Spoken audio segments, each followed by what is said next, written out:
कालिदास जी एक बार रास्ते से गुजर रहे थे। उन्हें बहुत प्यास लगी थी। गर्मी का समय था। वहाँ एक स्त्री कुएं से पानी भर रही थी।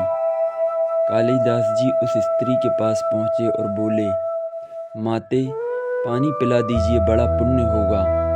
स्त्री बोली, बेटा, मैं तुम्हें जानती नहीं, अपना परिचय दो, मैं अवश्य पानी पिला दूंगी। कालिदास जी ने कहा, मैं पथिक हूँ, कृपया पानी पिला दें।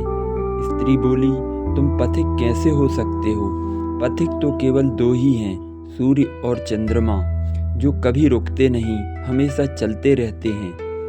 तुम इनमें से कौन हो? सत्य बताओ। कालिदास जी ने कहा, मैं मेहमान हूँ, कृपया पानी पिला दें। स्त्री बोली, तुम मेहमान कैसे हो सकते हो? संसार में दो ही मेहमान हैं, पहला धन और दूसरा यौवन। इन्हें जाने में समय नहीं लगता। सत्य बताओ, तुम कौन हो? अब तक के सारे तर्क से पराजित, हताश हो चुके कालिदास जी ने कहा, मैं सहनशील हूँ, अब आप पानी पिला दें। स्त्री ने कहा, नहीं, सहनशील तो दो ही हैं। पहली धरती, जो पापी पुण्यात्मा सबका बोझ सहती है, उसकी छाती चीरकर बीज बो देने से भी अनाज के भंडार देती है।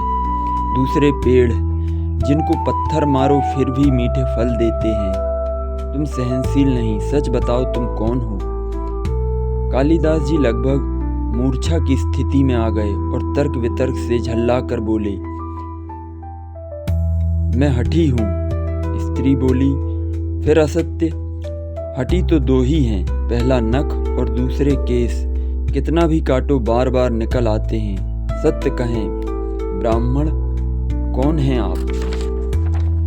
पूरी तरह अपमानित और पराजित हो चुके कालिदास जी ने कहा, फिर तो मैं मूर्ख ही हूँ। स्त्री ने कहा, नहीं, तुम मूर्ख कैसे हो सकते हो?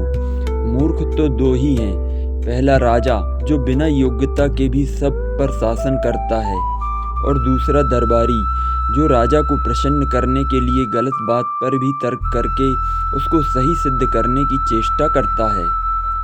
कुछ बोल न सकने की स्थिति में कालिदास जी वृद्ध स्त्री के पैर पर गिर पड़े और पानी की याचना में गिड़गिड़ाने लगे।